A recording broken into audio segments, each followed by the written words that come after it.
नमस्कार. स्वादांची मैफिल परिवारातर्फे तुम्हा सर्वांना नवीन वर्षाच्या खूप खूप शुभेच्छा.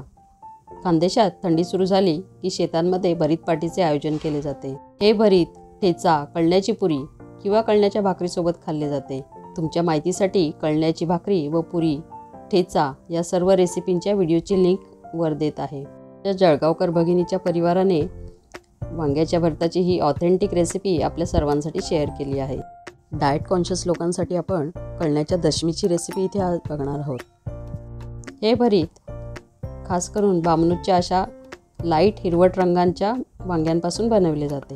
वांगी कशी निवडावी याच्या व्हिडिओची लिंकही मी सोबत देत आहे. 2 किलो वांग्यांचं भरीत आपण इथे बनवतोय. ही वांगी आपण चुलीवर भाजून घेणार आहोत. शेतात ही वांगी तुरकाटीवर म्हणजेच तुरीच्या काड्यांवर भाजली जातात. ही वांगी सर्व बाजूने आणि अगदी आतपर्यंत व्यवस्थित भाजली जायला हवीत. साधारणपणे एक बॅच वांगी भाजायला आपल्याला 20 मिनिटे लागतात. आता आपण सेकंड बॅच भाजायला घेतोय. वांगी भाजली जात आहेत तोवर आपण आधीच्या भाजलेल्या वांग्यांची सुरीच्या साहाय्याने साल काढून घेत आहोत. व्यवस्थितपणे पूर्ण काळा भाग काढून घ्यायचा आहे. साल काढून झाल्यावर आपण वांग्याचे देठही काढून घेत आहोत. त्यानंतर चुकून एखादं वांगं खराब आहे की काय तेही आपण चेक करतो किंवा त्यामध्ये जास्तीच्या बिया असतील तर त्याही काढून घ्याव्यात. भरीत व ठेचा बनवण्यासाठी आपण इथे साधारणपणे 15-16 लवंगी मिरच्या घेतलेल्या आहेत आणि 5-6 जाड अशा हिरव्या मिरच्या घेतलेल्या आहेत. या दोन्ही आपण वांगी भाजून झाल्यानंतर भाजून घेणार आहोत. याच आचेवर आपण या दोन्ही प्रकारच्या मिरच्या भाजून घेत आहोत.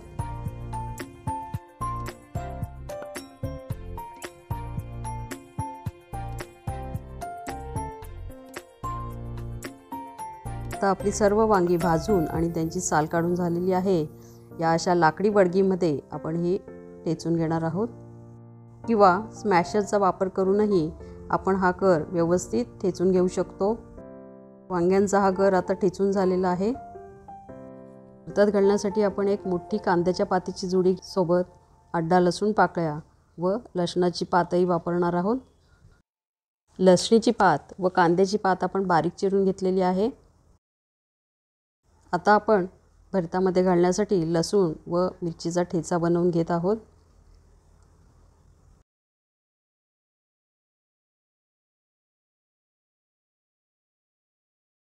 भरताला पाणी सुटू नये म्हणून सर्वात आधी आपण कढईमध्ये कांद्याची पात कोरडीच परतून घेणार आहोत.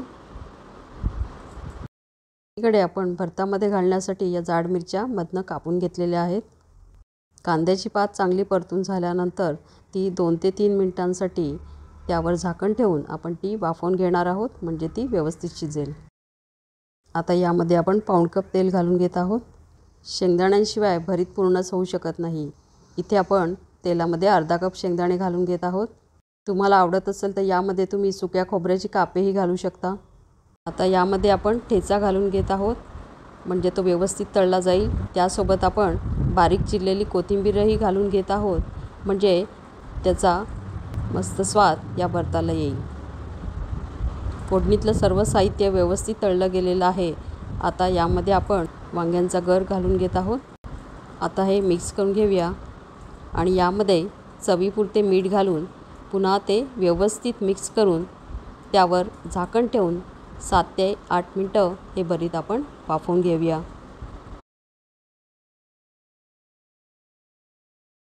वाव, मस्त भरीत आपले तयार झालेले आहे. माझ्या तोंडाला खूप पाणी सुटलं आहे. त्यासोबत खायला दशम्या बनवायला घेऊया. सुरुवातीला इथे मी 3 कप कळण्याचे पीठ घेतलेले आहे.